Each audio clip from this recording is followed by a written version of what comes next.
Hey everybody, it's Jason Blaha here, and today I want to talk to you guys about doing big, heavy, basic exercises, particularly doing them with strict form, doing them from dead stops, things like that, because this is something that a lot of people want to shy away from. Now, a lot of you out there might be listening saying, well, I don't shy away from those things, I do those things. Yeah, but you're the exception to the rule. You're the exception to the rule. And that's one of the things we're seeing more and more of on YouTube. We see a lot more people who want to showboat and they want to do show-off lifts, and they want to do the lifts that are really easy to move the heaviest weights possible so that they can show off and, again, pretend like they're much, much stronger than they really are based upon leverages, shorter ranges of motion. We're seeing a growing trend towards that on here.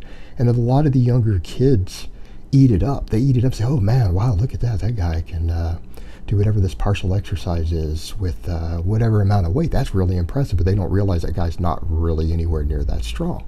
And unfortunately, we see a lot of that in the gym. Guys want to come in and oftentimes when they want to demonstrate strength or they want to be with the bros, they want to do exercises they can really move a lot of weight on. You know, maybe do rack pulls instead of deadlifts with straps and belts, and bouncing the bar off their chest on the bench press and lifting their ass. But when it comes time to doing the real serious exercises, it's hard to move a lot of weight on. People shy away from those, and it's really unfortunate. It's really unfortunate because those exercises bring a lot to the table. And you know what, that's kind of the thing. We're seeing this whole ADHD mentality starting in the community too. Well, I get bored with those big basic exercises. And there's, again, it's a sweeping mentality, and there's a number of YouTubers even promoting that idea, this whole idea of exercise ADHD. And what it really comes down to is they're scared to do exercises that might make them look weak. And you know what, that's a problem because people need to understand. It's like I always say, and again, I always give credit because I stole this line from Paul Carter. I totally stole it from him. But I guess since I give him credit, it's not stealing. We go to the gym to build strength, not to demonstrate strength. Just like me, you know, I mean, I'm standing here doing my strict standing presses now. And some people might be like, well, I don't know, you're kind of weak. And other people are like, no, that's not weak at all. But I feel it's below my standards. But you know what? It's an exercise I really need to work on. I need to work on it. I admit that.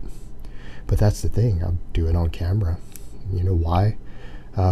Because I'm showing guys how to build strength. I'm not the strongest guy out there. I'm not the strongest guy in the world. I'm stronger than 99% of guys who ever walk in a gym. But there are guys who make me look weak out there. There are guys who make me look weak. There are guys on YouTube who make me look weak. That's reality. You got to accept that. You got to live with that.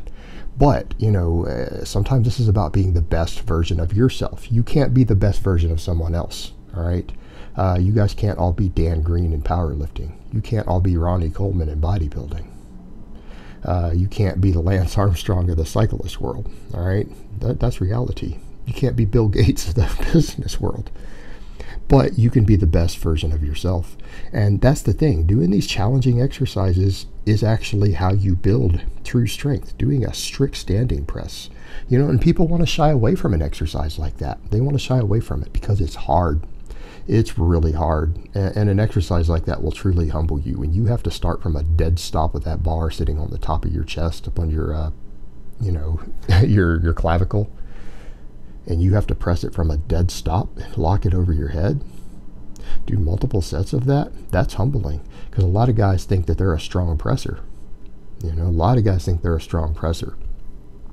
Like, oh, I can bench this much, bouncing it off my chest, do this much weight with a slingshot on the bench press, all this show off stuff.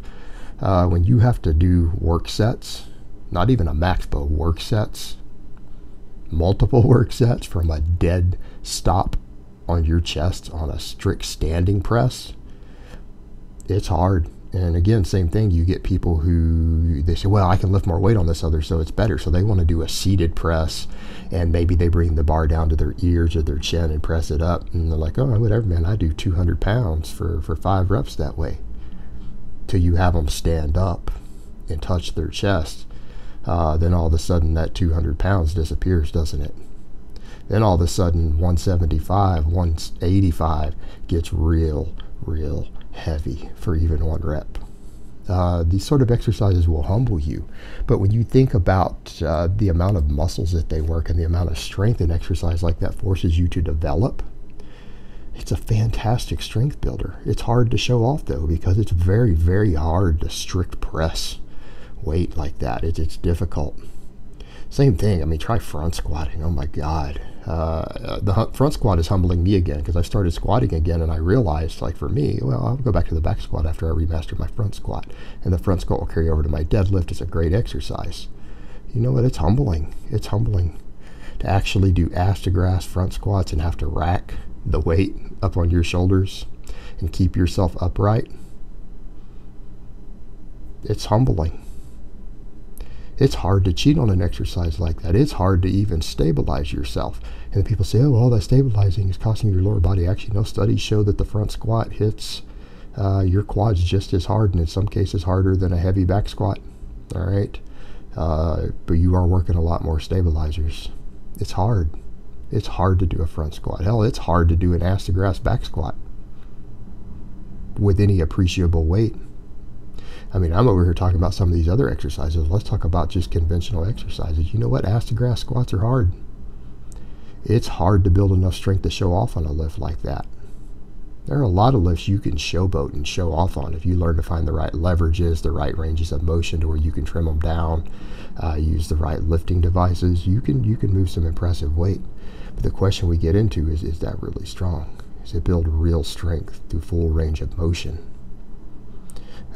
There's a certain amount of mental fortitude involved with getting strong on some of these humbling exercises. And I'm feeling that right now myself, because I'm going back doing more of this myself.